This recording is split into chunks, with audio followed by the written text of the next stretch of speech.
So hello students, welcome to cafe mat study with Harsh. So आज हम पढ़ेंगे class 12 physics chapter first electric charges and fields का part B की application number second. So application number second क्या है? इससे पहले हमने एक एप्लीकेशन कवर कर ली है, वो अगर आपने नहीं देखी हो तो देख लें। सो इस एप्लीकेशन में हमें करना है electric field due to uniformly charge rectangular infinite plane sheet.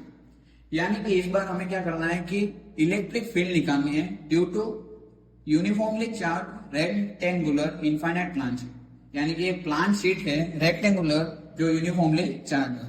तो सबसे पहले हम क्या करेंगे, एक प्लान शीट ले लेंगे। तो ये प्लान शीट ले ली, इसकी जो लेंथ है वो क्या है, इनफाइनाइट है। यहाँ भी इनफाइनाइट है और यहाँ भी इनफाइनाइट है। तो इनफाइनाइट है तो ये हमने मान लिया, क्या मान लिया, रेक्टेंगुलर इनफाइनाइट शीट। तो ये हो गई हमारी शीट। तो ये क्या है, यूनिफॉर्मली चार्ज है, तो हमने पूरा जो प्लान शीट है उसको पॉजिटिवली चार्ज कर दिया। तो ये पॉजिटिवली चार्ज है। अब यहाँ पर हमें गॉस लॉ यूज करना होगा। तो गॉस लॉ यूज करने के लिए हम क्या करेंगे, इसको क्लोज सरफेस में पेक करेंगे। तो अगेन हमने क्या किया, इसमें गॉस लॉ का यूज करने के लिए हमने एक गॉसियन सरफेस यानी कि एक सिलेंड्रिक बना दिया। So this cylindric, by using this cylindric we can easily solve this derivation या दिस एप्लीकेशन। तो ये हो गया हमारा एक, हमने ये मान लिया एक सिलेंड्रिक। तो यहां से हमारी इलेक्ट्रिक फील्ड तो पॉजिटिव है, तो due to positive electric field क्या होगी, अवे फ्रॉम द चार्ज। तो यहां से इलेक्ट्रिक फील्ड जा रही है हमारी आउटसाइड यानी कि अवे। तो ये हो गया हमारा, तो ये हो जाएगा हमारा DS1।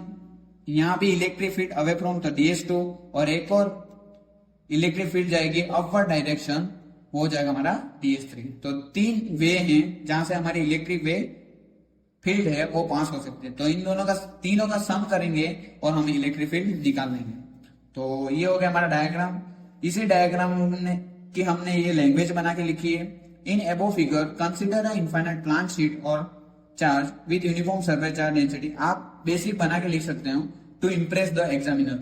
This is to impress the examiner, ठीक है। अगर आप चाहे तो लिख भी सकते हैं, नहीं लिखना है तो आपकी मर्जी, डायरेक्ट सॉल्यूशन भी कर सकते हैं। लेकिन डायरेक्ट सॉल्यूशन में एग्जामिनर को मजा नहीं आता चेक करने में, और बुक भी भरती नहीं है और जल्दी सॉल्यूशन हो जाता है। तो लैंग्वेज का यूज कर लें। तो ये हो गया हमारा डायग्राम। प्लान शीट ले ली, गॉसियन सरफेस यानी कि सिलेंड्रिक ले लिया, इनफाइनाइट है, और यहां से लेकर यहां तक की डिस्टेंस पूरी हमारी क्या है, 2r। तो r प्लस r 2r। सो इस एप्लीकेशन का सॉल्यूशन करते हैं। The total flux to the plane end face of the cylinder, यानी कि इससे टोटल फ्लक्स कितना पास हो रहा है वो देखेंगे हम सबसे पहले, ठीक है। तो टोटल फ्लक्स क्या होता है हमारा, फाइव। सो फ्लक्स का सिंबल है हमारा phi is equals to 5-1 plus 5-2 plus 5-3, ठीक है। Again 5 is equals to 5-1 plus 5-2 plus 5-3, यानी कि दिस, यहां पर इलेक्ट्रिक फील्ड यूं जा रही है, यहां पर एंगल क्या होगा हमारा, cos 90। यूं जा रही है इलेक्ट्रिक फील्ड, तो इलेक्ट्रिक फ्लक्स यूं पास होगी, तो यहाँ पर एंगल कितना बन जाएगा हमारा, यहाँ पर बनेगा थीटा 90, यहाँ पर भी थीटा कितना बनेगा 90, और इस सिचुएशन में हमारा होगा थीटा 0, ठीक है। तो तीनों का यूज करते हैं हम। लेट्स स्टार्ट, डायरेक्ट सॉल्यूशन कर देंगे लाइक दिस। अब आप ये मत पूछना कि ये 5-1 की जगह ई डॉट ds क्यों लिख रहे हैं हम। So for your kind information, 5 का जो इलेक्ट्रिक फ्लक्स की ये हमने, अगर आपने इलेक्ट्रिक फ्लक्स पढ़ा तो इलेक्ट्रिक फ्लक्स का फार्मूला क्या होता है, 5 is equal to E dot ds। तो बस वही पुट कर रहे हैं। तो ई डॉट ds थीटा, तो कॉस कितना है हमारा, कॉस थीटा, डॉट हट जाएगा तो ई ds सॉरी डॉट हट जाए, ई ds कॉस 5-1 कितना है हमारा, 5-1 is 90। So cos 90 degree plus E ds 2 cos ds2 कितना हमारा, अगेन 90, एंड ds3 कितना है हमारा, ऑफ कोर्स ds3 हमारा कितना है, सो ई ds प्लस ई ds3 कॉस 0 डिग्री, ठीक है।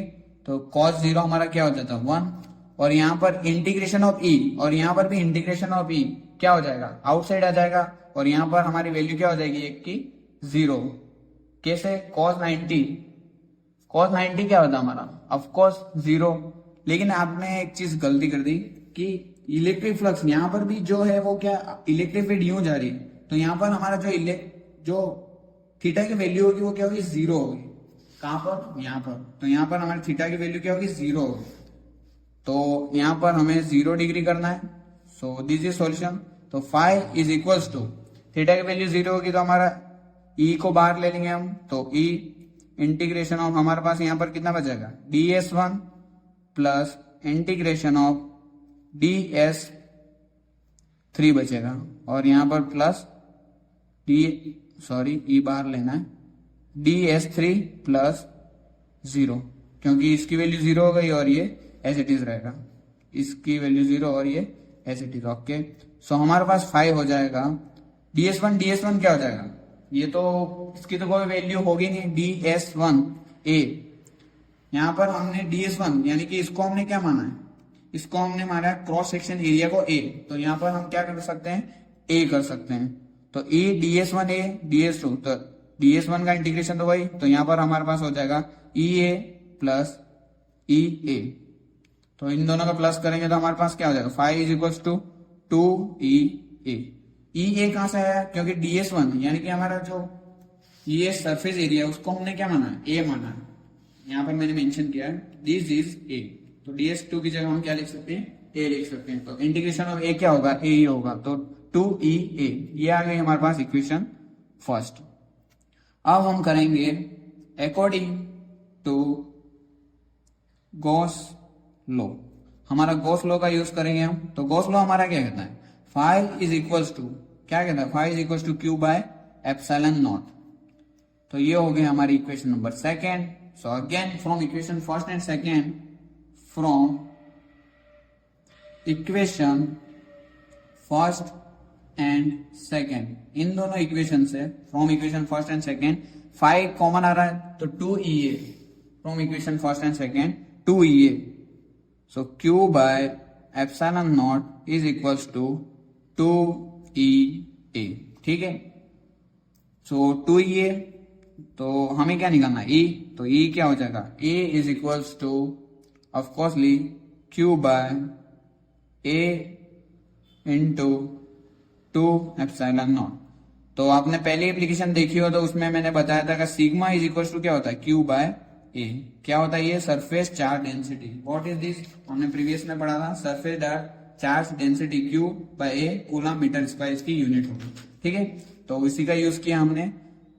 सो q बाय a ये हो जाएगा हमारा sigma, so e is equals to sigma हो गया हमारा, सो यहाँ पर हम सिग्मा लिख देंगे और नीचे क्या बचेगा, 2 बाय एप्सिलॉन नॉट, ठीक है। इसके आगे सॉल्यूशन नहीं होगा। This is our final solution. तो electric field due to infinite rectangular sheet हमारी क्या हो जाएगी, E is equals to sigma upon 2 epsilon not, तो ये हो जाएगी 2 एप्सिलॉन नॉट। यहाँ पर भी हम ग्राफ से रिप्रेजेंट कर सकते हैं, कैसे, E is directly proportional to, यानी कि जो हमारा E है वो क्या है, डायरेक्टली प्रोपोर्शनल टू सिग्मा। तो इसका डायग्राम कैसा हो जाएगा, ये हो गया हमारा सिग्मा, ये हो जाएगा हमारा इलेक्ट्रिक फील्ड, तो ये हो जाएगा हमारा graph. This is graph representation of E is directly proportional to sigma. Basic चीज है, आप कर सकते हो ग्राफ रिप्रेजेंटेशन। लेकिन अब आपको ध्यान रखना है, यहाँ पर 2 केस आते हैं। मैंने तो यहाँ पर जो ये शीट है वो क्या है, पॉजिटिवली चार्ज ली थी।